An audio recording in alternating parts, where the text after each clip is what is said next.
My name's Tamara Pesic. This is the Visiting Speaker Series. I'm glad you could all join us this afternoon for Cory Doctorow's talk. Cory's one of those annoying autodidacts that seems to know a lot about everything and has read all those books and papers that you keep on meaning to read so you can have smart conversations at cocktail parties but never get around to. Cory actually does that stuff. So he can talk intelligently about politics and the law and society and technology and how they all intersect. And he's just incredibly fascinating character, and I'm so glad that he could come. Besides all of those things, he writes incredible books. You know, he does the whole blog thing. You might have heard about that. But I think my favorite thing about Cory that I've learned in the small time that I've got to spend with him is that his girlfriend is a professional Doom player. Quake. X. Something like that. But how cool is that? I mean, what kind of... X-Quake player. Which is pretty impressive. So with that, please help me welcome Cory Doctorow. Thank you.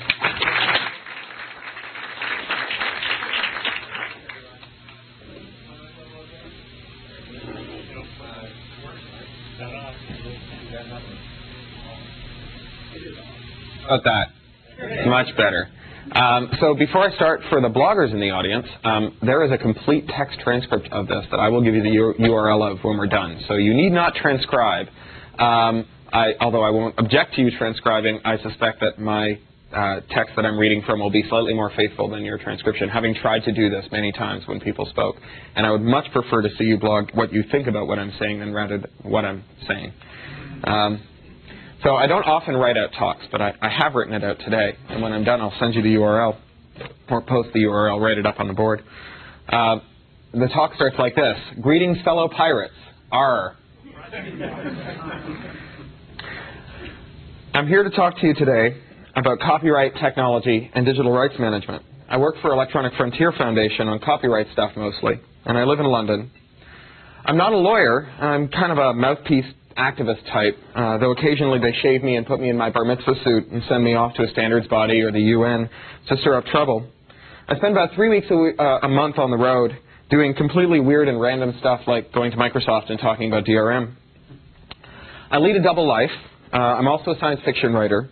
That means that I've got a dog in this fight because I've been dreaming of making my living from my writing since I was 12 years old.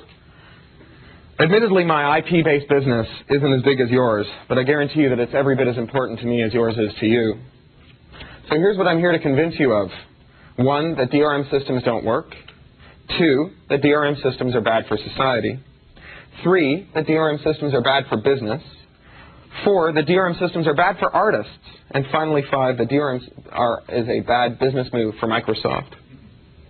It's a big brief, this talk. Microsoft has sunk a lot of capital into DRM and spent a lot of time sending folks like Martha and Brian and Peter around to various smoke-filled rooms to make sure that Microsoft DRM finds a hospitable home in the future world. Companies like Microsoft steer like big old Buicks, and this issue has a lot of forward momentum that will be hard to soak up without driving that engine block back into the driver's compartment. At best, I hope Microsoft might convert some of that momentum on DRM into angular momentum, and in so doing, save all of our asses. So let's dive into it. Part 1, DRM systems don't work. This part breaks down into 2 parts. A quick refresher course in crypto theory and applying that to DRM. Cryptography, secret writing, is the practice of keeping secrets. It involves 3 parties, a sender, a receiver, and an attacker. And of course, we can have more than that, but for the sake of clarity, we'll limit it to 3. And we usually call these people Alice, Bob, and Carol. So let's say we're in the days of the Caesar, the Peloponnesian Wars, and you need to send messages back and forth to your generals. You'd prefer the enemy didn't get hold of them. So you can rely on the idea that anyone who intercepts a message is illiterate, but that's a tough bet to stake your empire on. You can put your messages into the hands of trusted messengers who will chew them up and swallow them if they're captured. But that's not much good to you if Brad Pitt and his men in skirts skewer them before they know what's hit them. So you encipher the message with something like Rot 13, where every character is rotated halfway through the alphabet. Don't laugh, it was invented by the Caesars. Rotated halfway through the alphabet. They used to do this with non-work-safe material on Usenet back when anyone cared about non-work-safe material on Usenet. A becomes B, N, B becomes O, C is P, and so forth. And to decipher, you just add 13 more, so N becomes A, and so on and so on. That's pretty lame. As soon as anyone figures out your algorithm, your secrets are gonzored. So if you're Caesar, you spend a lot of time worrying about the existence of your messengers, keeping the existence of your messengers and their payloads a secret. You're Augustus, and you need to send a message to Brad without Cassius, a word that I'm reliably informed means cheese-like or pertaining to cheese, getting his hands on it. So you give your message to Diatomasius, the fleetest runner in the empire, and you encipher it with Rot 13 and send him out of the garrison at the pitchiest hour of the night, making sure no one knows that you sent it. Cassius has spies everywhere, you see, in the garrison and staked out on the road, and if one of them puts an arrow through Diatomasius, they'll have their hands on the message, and if they figure out the cipher, you're borked. So the existence of the message is a secret. The cipher is a secret. The ciphertext is a secret. That's a lot of secrets, and the more secrets you have, the less secure you are, especially if any of those secrets are shared. Shared secrets aren't that secret anymore. So time passes, stuff happens, Tesla invents the radio, Marconi takes credit for it. That's good news and bad news for crypto. On the one hand, messages can get to anywhere with a receiver and antenna, which is great news for brave fifth columnists behind enemy lines. On the other hand, anyone with an antenna can listen in on the message, which means that it's no longer practical to keep the existence of messages a secret. Anytime Adolf sends a message to Berlin, he can be reliably assured that Churchill overhears it. Which is okay, because now we have computers. Big, bulky, primitive mechanical computers, but computers still. Computers are machines for rearranging numbers, and so scientists on both sides engage in a fiendish competition to invent the most cleverest method they can for rearranging numerically represented text so the other side can't unscramble it. The existence of the message isn't a secret anymore, but the cipher is. But this is still too many secrets, for if Bobby intercepts one of Adolf's Enigma machines, he can give it to Churchill, and Churchill gets all kinds of intelligence. This is good news for Churchill and for us, but it's bad news for Adolf, and at the end of the day, it's bad news for anyone who intends to keep secrets. Which brings us to keys. A cipher with a key is a lot more secure. Even if the cipher is disclosed, even if the ciphertext is intercepted, without the key or a break, the message is a secret. Post-war, this is doubly important as we begin to realize what I think of as Schneier's law, that any person can invent a security system so clever that he or she can't imagine a way of breaking it. This means that the only experimental method we have for discovering if you've made a genuinely secret system, if you've got mistakes in your cipher, is to tell all the smart people you know how it works and ask them to think of breaks. Without this critical step, you eventually end up living in the fool's paradise, where your attacker has broken your cipher and is quietly decrypting all of your intercepts and snickering at you. Best of all, there's only one secret, the key. And with dual key crypto, it becomes still easier for Alice and Bob to keep their secret from Carol, even if they've never met. So long as Alice and Bob can keep their key secret, they can assume that Carol won't gain access to their clear text messages, even though she has the cipher and the ciphertext. Conveniently enough, the keys are the shortest and simplest of all of the secrets. Hence, it's even easier to keep away from Carol. Hooray for Bob and Alice. Now let's apply this to DRM. In DRM, the attacker is also the recipient. It's not Alice and Bob and Carol, it's just Alice and Bob.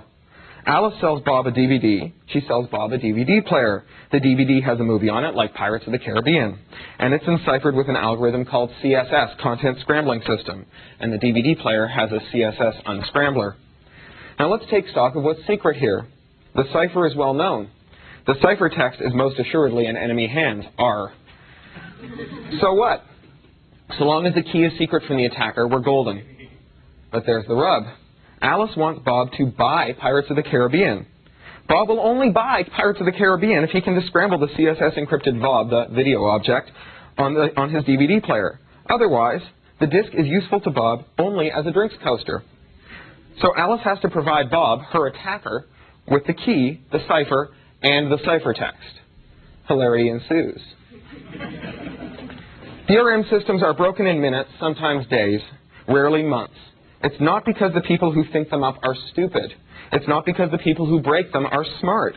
It's not because there's a flaw in the algorithms. At the end of the day, all DRM systems share this common vulnerability. They provide their attackers with the ciphertext, the cipher, and the key. At this point, it's not a secret anymore.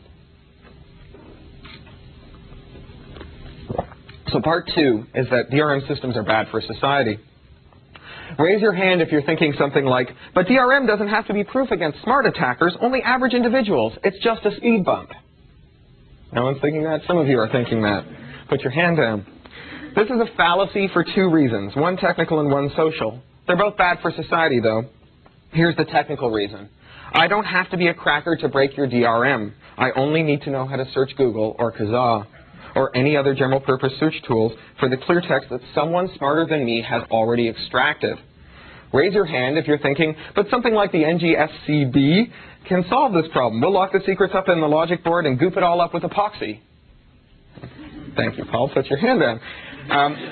Are there any darknet authors in the audience? Well, some of your colleagues wrote a paper called the Darknet paper. It's a paper that says, among other things, that DRM will fail for this very reason. Here's the social reason that DRM fails. Keeping an honest user honest is like keeping a tall user tall. DRM vendors tell us that their technology is not intended to be proof against, is intended only to be proof against average users, not organized criminal gangs like the Ukrainian pirates who stamp out millions of high-quality counterfeits. It's not meant to be proof against sophisticated college kids. It's not meant to be proof against anyone who knows how to edit her registry or hold down the shift key at the right moment or use a search engine.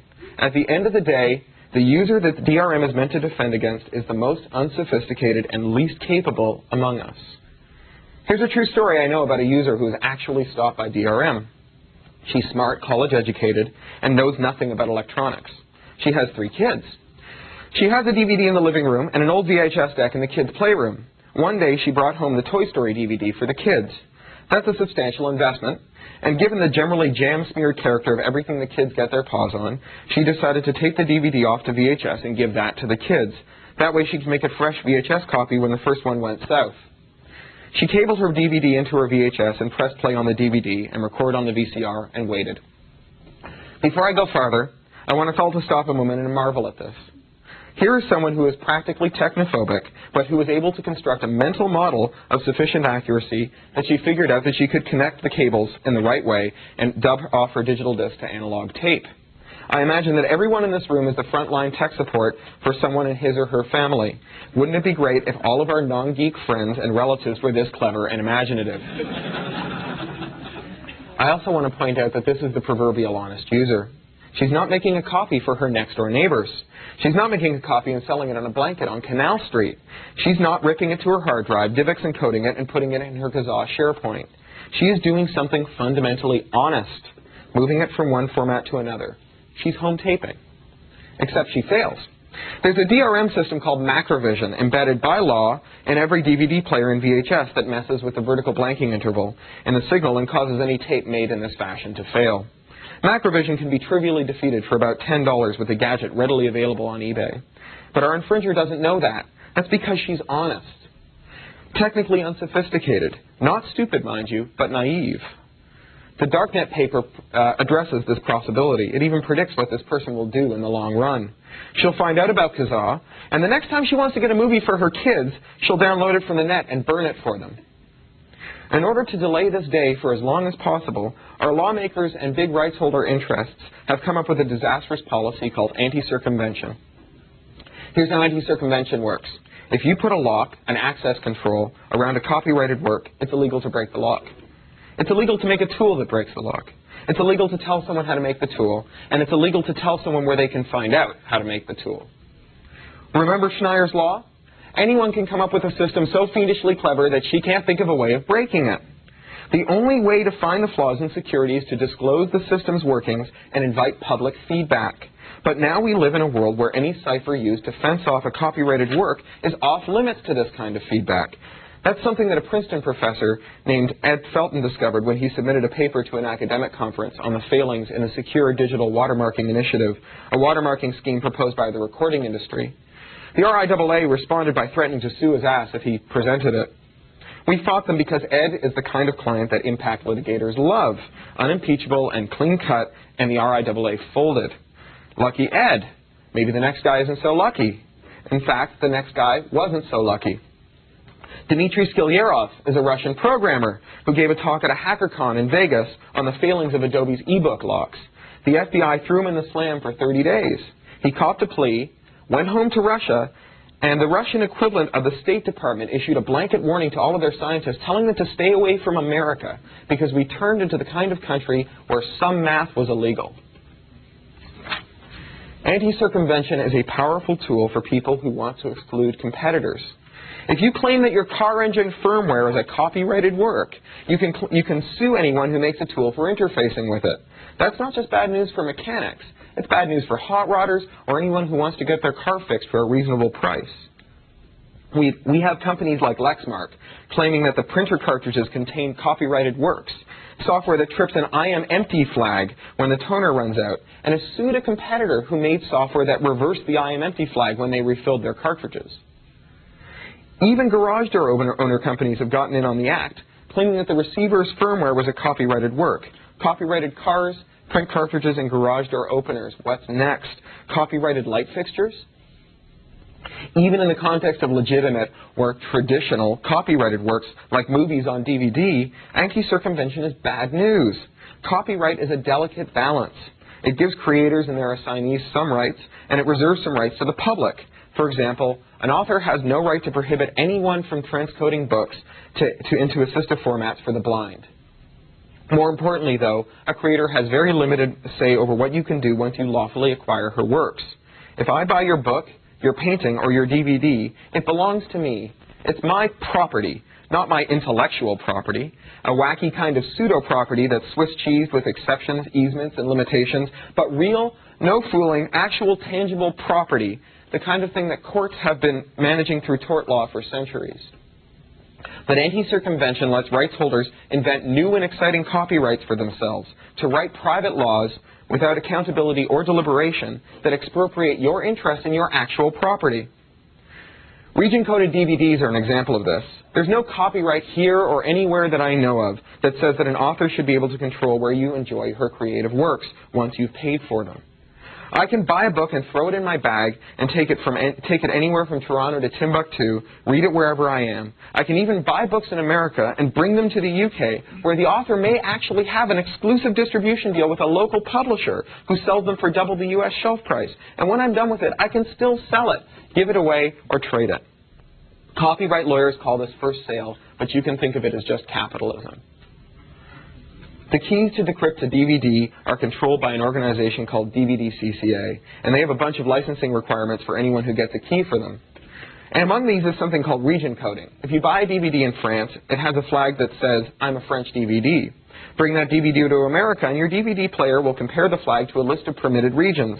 And if they don't match, it'll tell you that it's not allowed to play your disc.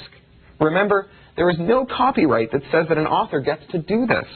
When we wrote the copyright statutes and granted authors the right to control duplication, performance, and display, and derivative works and so forth, we didn't leave out geography by accident. This was on purpose. So when your French DVD won't play in America, that's not because it would be illegal for it to do so. It's because the studios have invented a business model and written their own copyright law to back it up. The DVD is your property, and so is the DVD player. But if you break the region coding on the disc, you'll run afoul of anti-circumvention. That's what happened to Jan Johansson, a Norwegian teenager who wanted to watch French DVDs on his Norwegian DVD player. He and his pals wrote some code to break CSS so that he could do so. He's a wanted man here in America. In Norway, the studios put the local fuzz up to bringing him up on charges of unlawfully trespassing upon a computer system. When his defense asked, which computer system has Jan unlawfully trespassed upon, the answer was his own. His no-fooling, real and physical property had been expropriated by the weird, notional, and metaphorical intellectual property on his DVD. DRM only works if your record player becomes the property of whomever's records you're playing. Which brings us to point 3. DVDs are bad for business, or DRM is bad for business. This is the worst of all of the ideas embodied in DRM, that people who make record players are able to spec whose records you can listen to, and that people who make records should have a veto over the design of record players. We've never had this principle. In fact, we've always had the reverse. Think about all the things that can be plugged into a parallel or serial interface, which were never envisioned by their inventors. Our strong economy and rapid innovation are byproducts of the ability of anyone to make things that plug into anything. From the Flowbee electric razor that snaps onto the end of your vacuum hose to that octopus spilling out of your car's dashboard cigarette lighter, standard interfaces that anyone can build for are what makes billionaires out of nerds. The courts affirm this right again and again. It used to be illegal to plug anything that didn't come from AT&T into your phone jack. They claimed that this was for the safety of the network, but it was really about propping up this little penny ante racket that they had, where they could rent you your phone so long that you paid for it 100 times over. When that ban was struck down, it created a market for third-party phone equipment, from talking Mickey handsets to answering machines to cordless handsets and headsets. Billions of dollars in economic activity that had been suppressed by the closed interface. Note that AT&T was also one of the big winners here because they got into the business of making phone kit. DRM is the software equivalent of these closed hardware interfaces. Robert Scoble is a softie who has an excellent blog where he wrote an essay about the best way to protect your investment in the digital music you buy. Should you buy Apple iTunes music or Microsoft DRM music? Scoble argued that Microsoft's music was a sounder investment because Microsoft would have more downstream licensees for its proprietary format, and therefore you'd get a richer ecosystem of devices to choose from when you were shopping for gizmos to play your music on. What a weird idea, though, that we should evaluate our record purchases on the basis of which recording company will allow the greatest diversity of record players. That's like telling someone to buy the Betamax instead of the Edison kinetoscope because Thomas Edison is such a weirdo about his patents, all the while ignoring the world's relentless march to the more open VHS format. It's a bad business. DVD is a format where the guy who makes the records gets to tell you about the record players. Ask yourself, how much innovation has there been in DVD in the past decade? They might have gotten cheaper and smaller, but where are all the weird and amazing new markets for DVD that were opened up by the VCR? There's a company that's manufacturing the world's first hard disk-based DVD jukebox, the first licensed one, a thing that holds 30 movies, and they're charging $30,000 for it. We're talking about a $300 PC and a $300 hard drive. Everything else there is the cost of anti-competition. Which brings us to part 4. DRM systems are bad for artists. But what are the artists? The hard-working filmmaker, the ink-stained scribbler, the heroin-cured leathery rock star. We poor slobs in the creative class are everyone's favorite poster children here. The RIAA and MPAA hold us up and say, won't someone please think of the children? File sharers say, yeah, we're thinking about the artist, but the labels are the man. Who cares what happens to you? To understand what DRM actually does to artists, you need to understand how copyright and technology interact. Copyright is inherently technological, since the things it addresses, copyright, transmission, and so on, or copying and transmission and so on, are inherently technological. The piano roll was the first system for cheaply copying music. It was invented at a time when the dominant form of entertainment in America was getting a talented pianist to come into your living room and pound out some tunes while you sang along. The music industry consisted mostly of sheet music publishers. The player piano was a digital recording and playback system. Piano roll companies would buy sheet music and rip the notes printed on it into zeros and ones on a long roll of computer tape, which they sold by the thousands, the hundreds of thousands, and the millions. They did this without a penny's compensation to the music publishers. They were digital pirates. Arr. Predictably, the composers and music publishers went nuts. John Philip Sousa, showed up in Congress to say this: these talking machines are going to ruin the artistic development of music in this country. When I was a boy, in front of every house on summer evenings, you would find young people together singing the songs of the day or old songs. Today, you hear these infernal machines going night and day. We will not have a vocal cord left in America. The vocal cord will be eliminated by the process of evolution, as the tail of man was when he came down from the ape. The publishers asked Congress for a law. They asked them to ban the piano roll and to give them a new law that would say that any system for reproducing music should be subject to a veto from the people who publish music. Lucky for us, Congress realized what side of the bread was buttered, and they decided not to criminalize the dominant form of entertainment in America. But there was the problem of paying artists. The Constitution sets out the purpose of American copyright, to promote the useful arts and sciences. The composers had a credible story that they'd do less composing if they weren't paid for it, so Congress needed a fix. Here's what they came up with. Anyone who paid a music publisher 2 cents would have the right to make one piano roll of any song the publisher published. The publisher couldn't say no, and this is most important, no one had to hire a lawyer at $200 an hour to negotiate whether that would be 2 cents, 3 cents, or a nickel. That compulsory license is still in place today. When Joe Cocker sings With a Little Help from My Friends, he pays a fixed fee to the Beatles publisher and away he goes, even if Ringo hates the idea. If you ever wondered how Sid Vicious talked Anka into letting him get a crack at My Way, now you know. The compulsory license created a world where 1,000 times more money was made by 1,000 times more creators who made 1,000 times more music that reached 1,000 times more people. The story repeats itself through the history of our technological century, every 10 or 15 years. Radio was enabled by a voluntary blanket license. The music companies got together and asked for an antitrust exemption so they could offer all their music for a flat fee. Cable TV took a compulsory. The only way cable operators could get their hands on broadcasts was to pirate them and shove them down the wire. So Congress saw fit to legalize this practice rather than screw around with their constituents' television. Sometimes the courts and Congress simply decided to take away a copyright. That's what happened with the VCR. When Sony brought out the VCR in '76, the studios had already decided what the experience of watching a movie in your living room would look like. They'd licensed out their programming for use on a machine called the DiscoVision. This played these big LP-sized discs, which disintegrated after a few plays. It was proto-DRM. The copyright scholars of the day didn't give the VCR very good odds. Sony argued that their box allowed for a fair use, which is defined as a use that a court rules is a defense against infringement based on 4 factors: whether the use transforms the work into something new, like a collage, whether it uses all or some of the work, whether the work is artistic or mainly factual, and whether the use undercuts the creator's business model. Well, the Betamax failed on all 4 of those fronts. Excuse me, I have a cold. I was at the UN last week and I got the black helicopter flu. The Betamax failed on all 4 of those fronts.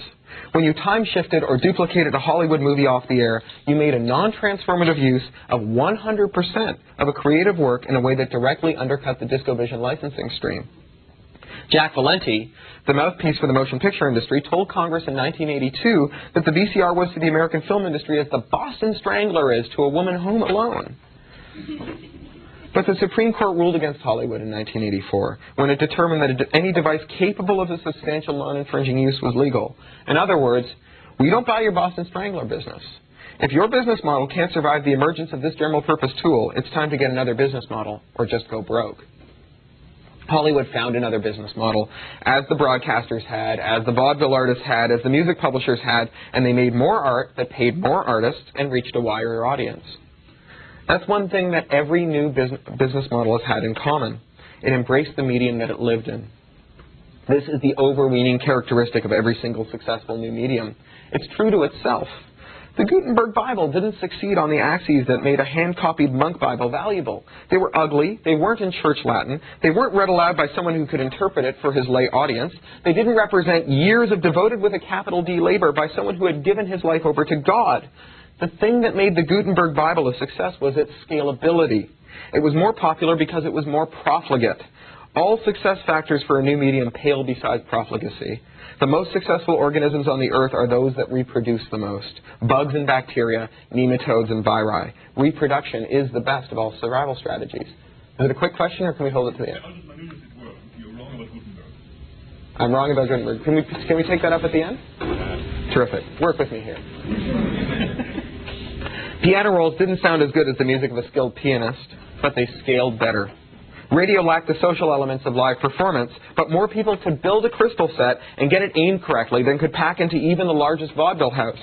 MP3s don't come with liner notes. They aren't sold to you by hipper-than-thou record store clerks who can help you make your choice. Bad rips and truncated files abound. I once downloaded a 12-second copy of Hey Jude from the old Napster. Yet MP3 is outcompeting CDs. I don't even know what to do with CDs anymore. I get them, and they're like that especially nice garment bag you get at the fancy suit shop. It's nice, and you feel like a goof for throwing it away, but how many can you usefully own? I can put 10,000 songs into my laptop, but a comparable pile of discs with liner notes and so forth, that's a liability. It's just a piece of my monthly storage locker cost. Here are the 2 most important things to know about computers and the Internet. 1, a computer is a machine for rearranging bits. 2, the Internet is a machine for moving bits from one place to another very quickly and cheaply. Any new medium that takes hold on the Internet and with computers will embrace these 2 facts and not regret them. A newspaper press is a machine for spitting out cheap and smeary newsprint at speed. If you try to make it spit out fine art lithos, you'll get junk. If you try to make it output newspapers, though, you'll get the basis for a free society. and so it is with the Internet. At the heyday of Napster, record execs used to show up at conferences and tell everyone that Napster was doomed because no one wanted lossily compressed MP3s with no liner notes and MP3 and truncated files and misspelled metadata. Today, we hear ebook publishers tell each other and anyone who will listen that the barrier to ebooks is screen resolution. It's bollocks, and so is that whole sermonette about how nice a book looks on your bookcase and how nice it smells and how easy it is to slip into the tub. These are obvious and untrue things, like the idea that the radio will catch on once they figure out how to sell you hot dogs during the intermission, or that movies will really hit their stride when they figure out how to bring the actors out for an encore once the film is done. Or that what the Protestant Reformation really needed was Gutenberg Bibles with facsimile illustrations in the margin and a rent-a-priest to read aloud to you from your personal Word of God. New media don't succeed because they're like the old media, only better. They succeed because they're worse than the old media at the things that the old media are good at, and they're better than the old media at the things that the old media were bad at. Books are good at being paper-white, high-resolution, low infrastructure, cheap, and disposable. E-books are good at being everywhere in the world at the same time for free in a form that's so malleable that you can just paste bomb it into your IM session or turn it into a page-a-day mailing list. The only really successful e-publishing, I mean hundreds of thousands, millions of copies distributed in red, is the bookwares scene, where scanned and OCR'd books are distributed on the darknet. The only legit publishers with any success at e-publishing are those whose books cross the Internet without technological fetter. Publishers like Bain and my own, Tor, who are making some or all of their catalogs available in ASCII and HTML and PDF. The hardware-dependent ebooks, the DRM use and copy-restricted ebooks, they're cratering. Sales are measured in the tens or sometimes the hundreds. Science fiction is a niche business, but when you're selling copies by the 10, that's not even a business anymore. It's just a hobby. Every one of you has been riding a curve where you read more and more words off of more and more screens every day through most of your professional careers. It's zero sum. We've also been reading fewer words off of fewer pages as time went by. That dinosauric executive who prints his email and dictates a response to his secretary is info roadkill. Today, at this very second, not in some future where paper-white displays are possible, people read words off screens for every hour they can find. Your kids stare at their Game Boys until their eyes fall out. Euro-teens ring doorbells with their hypertrophied SMS-twitching thumbs instead of their index fingers. Paper books are the packaging that books come in. Cheap printer binderies like the Internet Bookmobile that can produce a full-bleed, 4-color, glossy cover, printed spine, perfect bound book in 10 minutes for $1 are the future of paper books. When you need an instance of a paper book, you generate one, or part of one, and pitch it out when you're done. I landed at SeaTac on Monday and burned a couple CDs from my music collection to listen to in the rental car. When I drop the car off, I'll leave them behind. Who needs them? Whenever a new technology has disrupted copyright, we've changed copyright. Copyright is not an ethical proposition. It's a utilitarian one. There is nothing moral about paying a composer tuppence for the right to make his piano roll, and there's nothing immoral about not paying Hollywood studios for the right to tape your movies. That's just the best way of balancing things out so that people's physical property rights in their VCRs and phono records are respected, and so that creators get enough of the dangling carrot to go on making shows and music and books and paintings. Technology disrupts copyright, does so because it simplifies and cheapens creation, reproduction, and distribution. The existing copyright businesses all exploit inefficiencies in the old systems for reproduction, production, and distribution, and they'll be weakened by new technology. New technology always gives us more art with a wider reach. That's what new technology is for. Tech gives us bigger pies that more artists can get a bite out of. That's been tacitly acknowledged at every stage of the copy fight since the piano roll. When copyright and technology collide, it's copyright that changes. Which means that today's copyright, the thing that DRM nominally props up, didn't come down off the mountain on 2 stone tablets. It was created in living memory to accommodate the technical reality created by the last generation of inventors. To abandon invention now robs tomorrow's artists of the new business and new reach and new audiences that the Internet and the PC can give them. Which brings me to the final part, part 5, why Microsoft and DRM are a bad business move. When Sony brought out the VCR, it made a record player that could play Hollywood's records, even if Hollywood didn't like the idea. The industries that grew up on the back of the VCR, movie rentals, home taping, camcorders, even bar mitzvah videographers, made billions for Sony and its cohort. This was good business. Even though Sony lost the Betamax VHS format wars, the money on the world with VCR's table was more than enough to make up for it. But then Sony acquired a relatively tiny entertainment company and started to screw up pretty massively.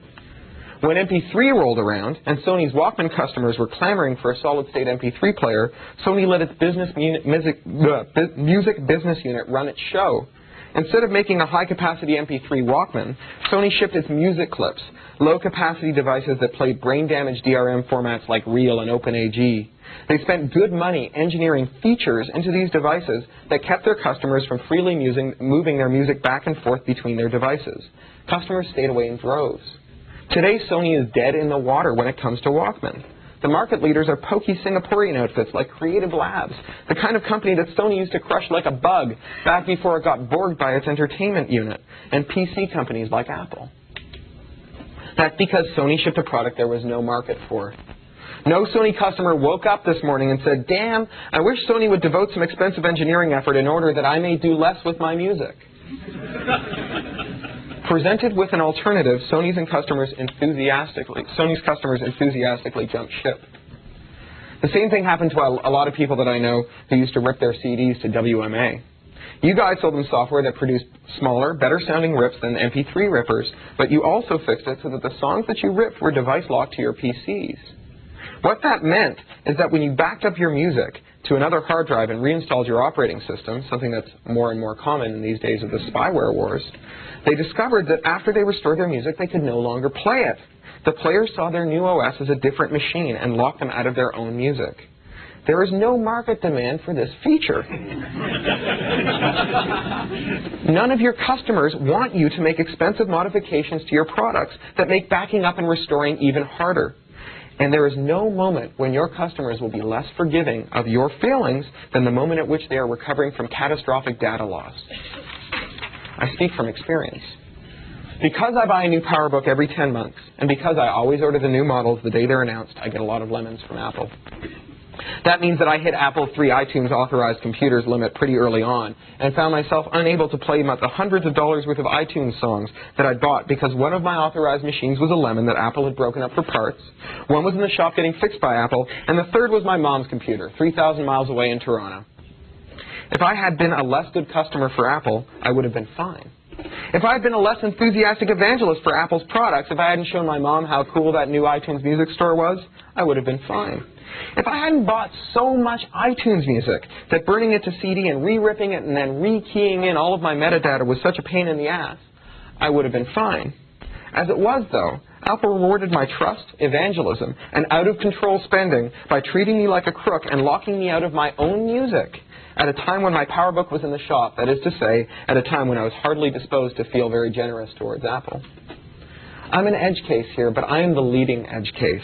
If Apple succeeds in its business plan, it will only be a matter of time until even average customers have upgraded enough hardware and bought enough music to end up where I am. Apple sells an iPod that holds 10,000 songs. You know what I would totally buy? I would totally buy a record player that let me play everyone's records. Right now, the closest I can come to that is an open source app called VLC, but it's clunky and buggy, and it didn't come pre-installed on my computer. Sony didn't make a Betamax that only played the movies that Hollywood was willing to permit. Hollywood asked them to do that, actually. They proposed an early analog broadcast flag that VCRs could hunt for and respond to by disabling recording. Sony ignored this and made the product they thought that their customers wanted. I'm a Microsoft customer. Like millions of other Microsoft customers, I want a player that plays anything I throw at it, and I think that you're just the company to give it to me. Yes, this would violate copyright law as it now stands, but Microsoft has been making tools of piracy that change copyright law for decades now. Outlook, Exchange, and MSN are tools that abet wide-scale digital infringement. More significantly, IAS and your cache and proxy products all make and serve copies of documents without their author's consent, something that, if it's legal today, is only illegal because companies like Microsoft went ahead and did it and dared lawmakers to prosecute. Microsoft stood up for its customers and for progress, and won so decisively that most people never even realized that there was a fight. Do it again.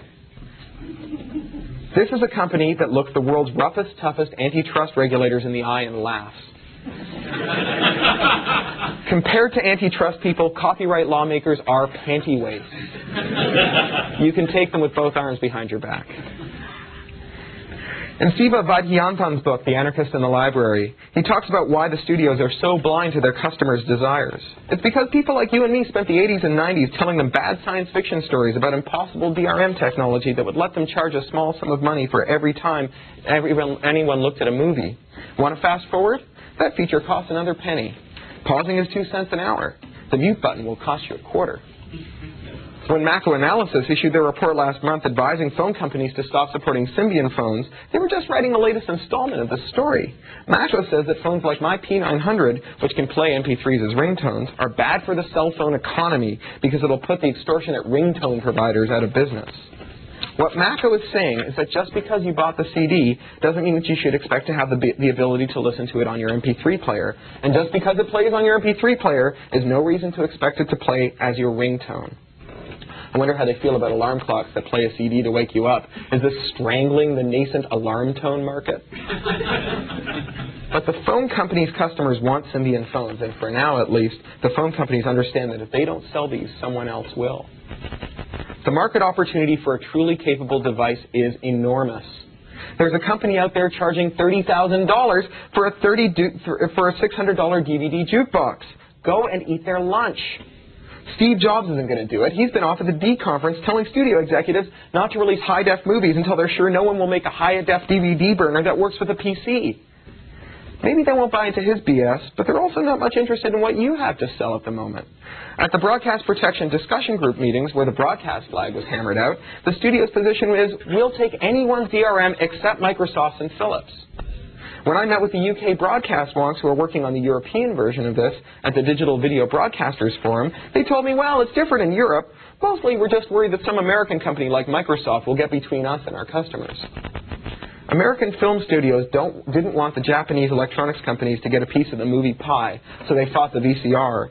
Today, everyone who makes movies agrees that they don't want to let you guys get between them and their customers. Sony didn't get permission. Neither should you. Go build the record player that can play everyone's records, because if you don't do it, someone else will. Thank you.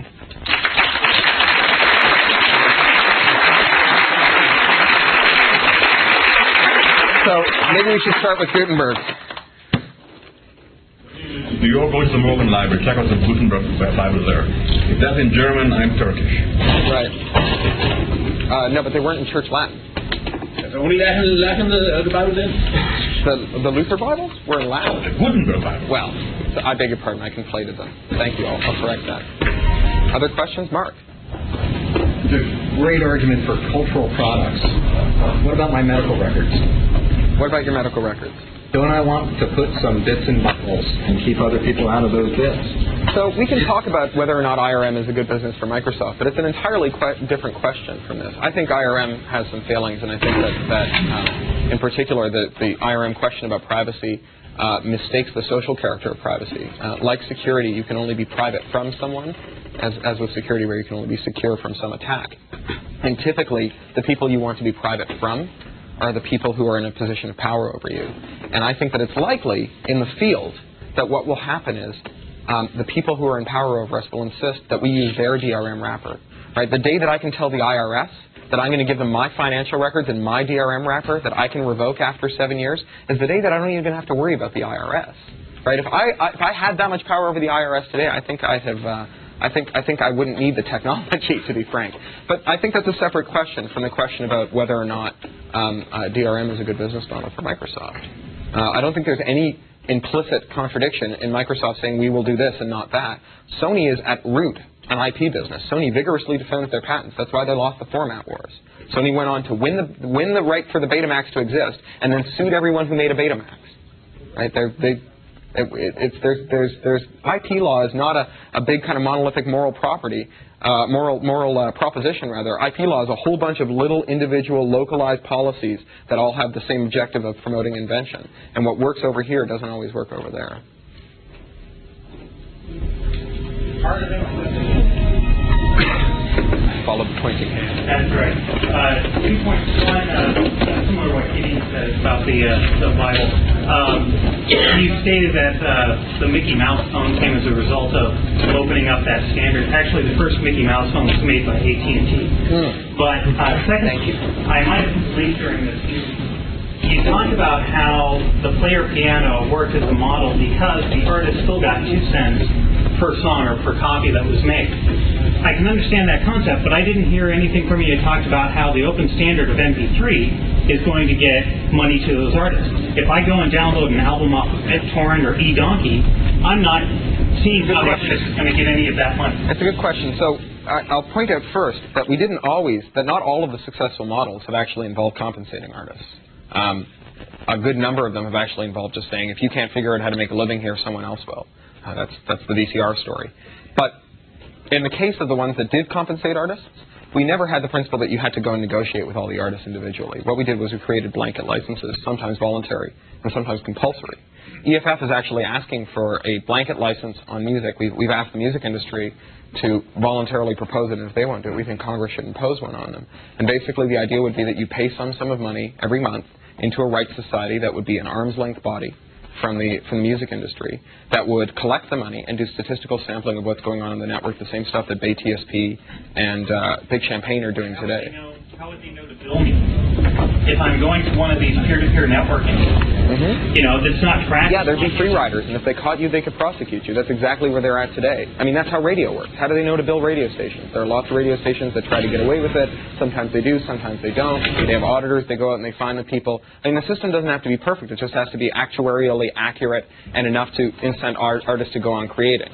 I mean, so far, the P2P wars aren't doing a real good job of compensating artists. Right? So far, there's not a single DRM or granny suit that has put a penny in the pocket of an artist. Right? All that stuff has done is erode the character of society and alienate fans from the artists they love. My colleagues in Science Fiction Writers of America, there are some of them who go around very worried about people who circulate books without permission on the internet, and the core line that they have is that my fans are crooks, and unsurprisingly, this doesn't play well with their fans. So I think that, we can talk about blanket licenses and alternative compensation schemes, but I think that DRM isn't a compensation scheme, right? Whether or not something else is a compensation scheme, DRM certainly isn't.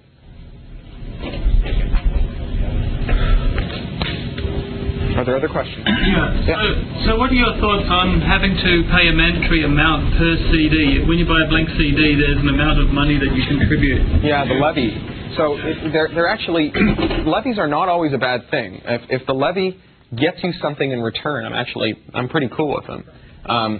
But it doesn't solve my purpose of backing up. Right. So that's where levies become problematic. And the same thing is true if you could imagine an internet service provider that just said, all of our customers will just pay the fee because it's too much a pain in the ass to hassle with it. And besides that, if all of our customers pay the fee to download music, we can put local caches on, which means that A, we can maximize how fast stuff moves between our users, and B, we can minimize the amount of traffic we route across the backbone where we actually pay money. So just keep it all on the router. And, there'd be people who want to just raw bandwidth, people who never use the network. And that's analogous to the way the world works today. I had an Earthlink account when I lived in San Francisco, Earthlink DSL. It came with email, it came with web hosting, it came with FTP hosting, it came with Usenet access, and it came with dial-up. I used the dial-up and I used the DSL. I used the DSL like hell. I had an open access point. There were lots of people using it. I just saturated that line 24/7. And I used the dial-up because I roamed a lot, but I didn't have any use for the email. Everyone who had an email account at Earthlink took a free ride on me. Everyone who didn't use their dial-up, I got a free ride on. But at the end of the day, when I went and shopped for someone who would give me a la carte service, it turned out that they wanted more money than Earthlink did. Because by just creating an a la carte, an all-you-can-eat kind of everything in one basket service, it was cheaper that way.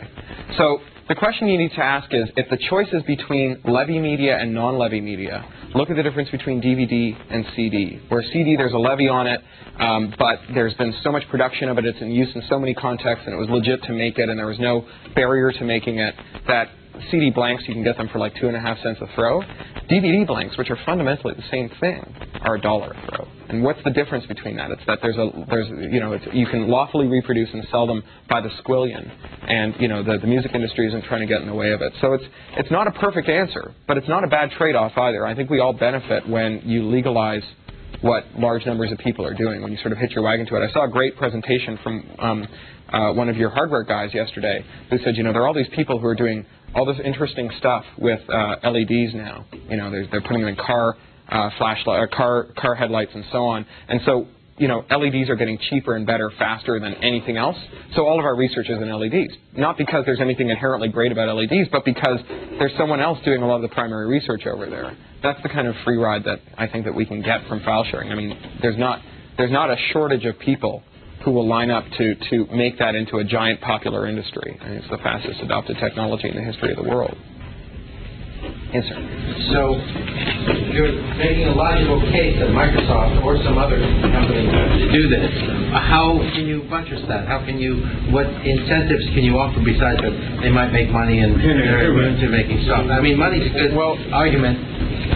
Would you be willing to intercede, to be an intermediary? I suspect that Microsoft has a pretty good legal team and doesn't really need the advice of a kind of a half-assed half-lawyer. But well, I think that the argument for this is that part of the value proposition today of using Windows is that all the best file sharing clients run on Windows, and that, you know, if you guys want to keep maintaining that value proposition and exploit it, I think that that's the right thing to do. As to, you know, what kind of assistance I could offer, I would certainly go around and tell people, yay for Microsoft, they're making a universal record player, and I'd buy one, and I tell all my friends to buy them too. I mean, I think that a universal record player is a no-brainer sale. Mike. Cory, Microsoft makes tools. So for instance, we have an implementation of secure socket players, but we don't develop the policy of our users in terms of whether they encrypt or not. We have a media player, and in that media player, we have, you know, some very, as you say, nascent DRM. But again, when you install the media player, you get a dialog box that asks you whether you want to, you know, to not allow reproduction of whatever you're going to record. That's part of the record part of it. And the default, maybe, I don't know where the buttons are, that it doesn't allow you to copy, but we do provide you the ability to protect that. But we don't provide you, we also provide you the ability not to use the DRM. So again, you know, I'm thinking this, what are you asking Microsoft? I'd like a real player. I'm sorry, you missed my point. I'd like a Windows Media Player that not only had that checkbox, but I'd also like the checkbox that said, would you like to play QuickTime, Real, MP4, and every other format we can imagine, AAC, iTunes Music, and so on. I mean, it's not hard to engineer that, right? Once you've got the music in your hands, I mean, DRM systems, people break them, right? I mean, they technologically don't work. Like, I don't doubt that Microsoft can figure out how to break everyone's DRM formats and give me a Windows Media Player that plays everything. I mean, certainly, like the people who make VLC manage to do it, and they're all like 16 years old, right? So, you know, give me a good one. Give me one with a nice UI that doesn't crash all the time, and where, you know, when I fast forward halfway through the movie, it doesn't go all grainy for about 5 minutes while it recalibrates the diff from the last keyframe, and I'd be a happy man. Yes, sir. Yeah, you spent a fair amount of time talking about the anti-circumvention provisions of the DMCA and condemning the history of litigation that implicated that statute. I guess my question to you is, on close examination, whether in fact that's the proper read of that statute. And if you go through the examples that you cited, the RIA backed down in their claims against Felton. Skylarop was acquitted by the jury. No, he caught the plate. The company, Elcomsoft, went to trial and was acquitted by the jury. In the garage door opener case, the allegations were rejected by the court. In the Lexmark printer cartridge case, the Copyright Office has gone on the record saying that should probably fit within the interoperability exceptions to the DMCA. You're aware that there are also security research exceptions to the DMCA. Although they tend to be pretty meaningful. And lastly, Johansson, the teenager in Norway, was acquitted over there. In Norway. In Norway, yes. Where they don't have the same statutes they have here. Right. But we've now gone through the list of cases that are frequently cited as demonstrating. There's still 2600, and there's any number of other cases too, and there's lots and lots of nasty cases. Right. Once that is available on the books, the number of people who will use it to chill speech is very large. Not everyone can attract an impact litigator to defend their case. And in 2600, the court went the other way. In And that was the case that directly implicated the encryption technique that is used by DVDs. Right. Yeah, which is, I mean, the core of what the statute is about is protecting copyrighted works. The parade of horribles that's mentioned is that it has an impact in other situations. And well, but the Jan Johansson is just the same thing, right? The 2600 publishing DCSS was just as readily useful for moving a DVD to your hard drive, taking a DVD and watching it in another country and so on, as it was in Jan Johansson's case. And the court was pretty unambiguous about how it felt about circumvention in that instance. in that instance, that's right. Yeah. But that's a much more narrow situation. It's the same as Johansson. It's the same principle. That once you put someone's record on your record player, you stop owning your computer. I appreciate it there, but in the parade of horribles in the other situations, right, from garage door openers to printer cartridges to security researchers, it's not necessarily the case. Well, so Lexmark hasn't lost. Right, Lexmark's still ongoing. We don't know that they'll lose. Still in the courts with the Copyright Office taking the position they should lose. And in BNet D, well, but that doesn't mean that the courts will follow what they say. And in BNet D, we're still, those guys had to back down because they ran out of time and money, and that was the same kind of thing. So not all the things get litigated to final judgment because it's hard to find an impact litigation. Clients will go all the way, but I think that it's unreasonable to think that no one will ever use these in an anti-competitive fashion. In fact, all the evidence points to people using them in anti-competitive fashions and to force their competitors out of the market. So far, unsuccessfully. Well, given that there's some ongoing litigation that hasn't been settled yet. I think that if your argument is that this is eventually going to get resolved allowing these exceptions, that's also an argument that, from the Microsoft perspective, that we should be the first mover in this scheme. So I don't think that's core to the rest of Cory's argument. Yeah, I heard a couple of messages. It seems like the thing that's clearly evil is the legislation that's outlawing technology because they think it's dangerous and making criminals of everybody. But then I thought there was the message of the companies that are building this DRM technology that clearly won't work, and that oftentimes the engineers building it don't work and are building it for who knows what motivation. And I thought that's what you were saying that we should stop doing. But then I heard you say that maybe what you want is for Microsoft to be the scofflaws that in fact break the rules and dare people to sue us. Is that it would seem like it'd be just effective if we built a player that could play a format and then pirates or people like EFF were to arrange for publication of things that would translate to that format from anything, and the world would get what they needed without anybody that is an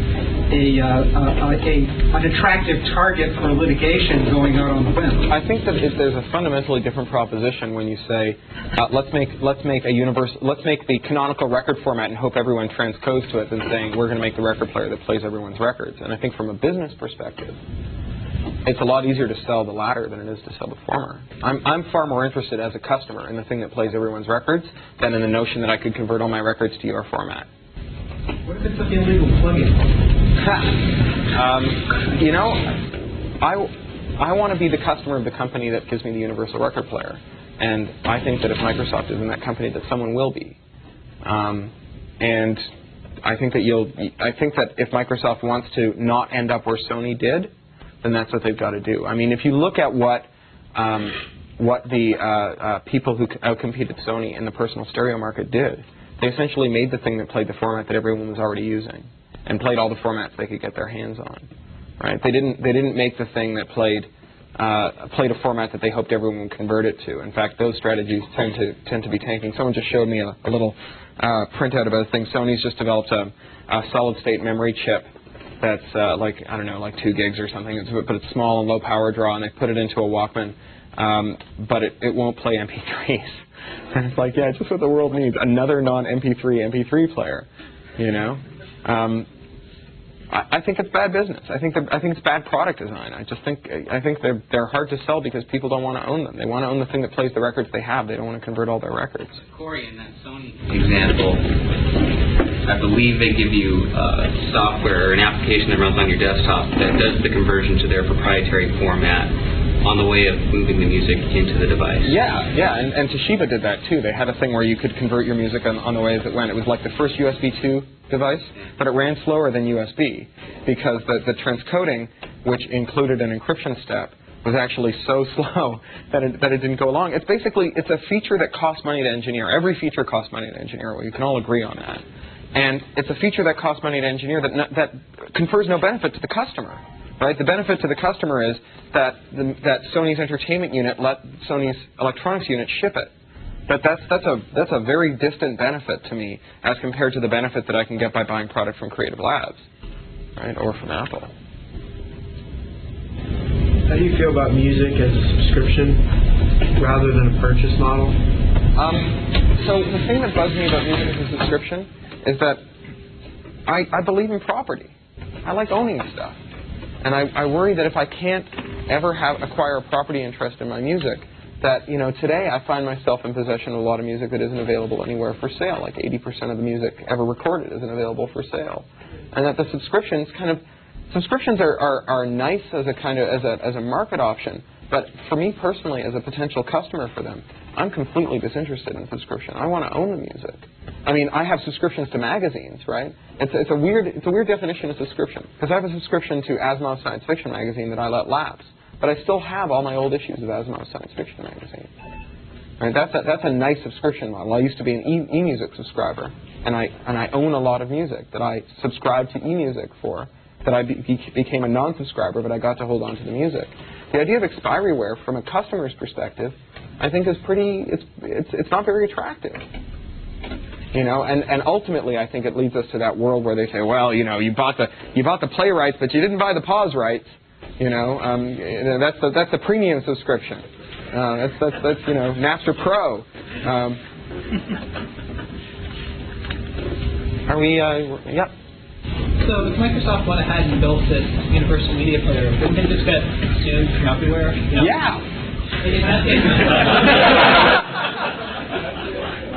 Yeah, you would. But I think that Sony ended up making a whole boatload of money, even minus the cost of all the litigation for making the Betamax. Right, but when Sony did that, they were going into gray waters. They weren't going out and reverse engineering things that in direct violation of the DMCA. Oh, but they were going against all the copyright precedent today, right? Like, remember that? Like, everyone said, what fair use could this possibly be? You're using 100% of the work. It's not a critical use. You're not a school cutting it up to educate people about it. It's a creative work. It's not like a news broadcast. It's like Hollywood movies that cost millions of dollars. There's another business out there that will let you watch a movie in your living room, and you're going to destroy that business, and that's the legitimate business. They failed all the 4 factors. And people were like, you're out of your mind. How can you win this? Not only that, but they did it in the middle of the car wars when Japanese companies weren't getting a lot of shrift here in America. And I urge you to actually find the rest of that Jack Valenti speech. If you Google Boston Strangler, you'll find it. Because mostly what that speech is a speech about how American industry, having been demolished by the evil Japanese who destroyed our car industry with their unfair trade practices, are now gunning for the last remaining viable American industry. It's this crazy kind of xenophobic protectionist rant about how the entertainment industry will be destroyed by the uncreative Japanese who all they can do is copy but they can't innovate. It was really quite amazing. Clearly, he'd never seen any manga. Cory? Yeah. Why don't you take one or two more questions? Yeah, let's think of one more, and then I'll cut and run. Some books at This is my crazy business model. I give away books, and sometimes they find people who wouldn't have bought them otherwise, and then they buy them, and then I get money. It's very .com, but I think it might work. What about the URL to the speech? A URL to the speech. That's a very good question.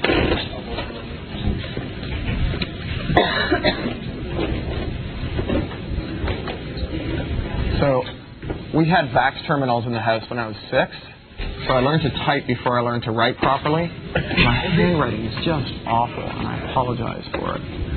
Whoops.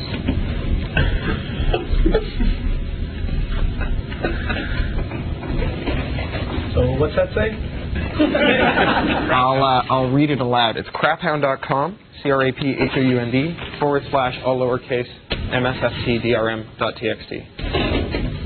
And the talk itself is in the public domain, so feel free to reproduce it, take credit for it, try and sell it on, anything you'd like. I actually did this with another talk, and someone bought it for a textbook and insisted on paying me for it. It was very funny. It was like our legal department just doesn't know what to do about this. You say it's in the public domain, but they insist that we pay you for it. I'm grateful for it, although if I were on their board of directors or one of their investors, I suspect I might look for another investor. Well, thank you all very much.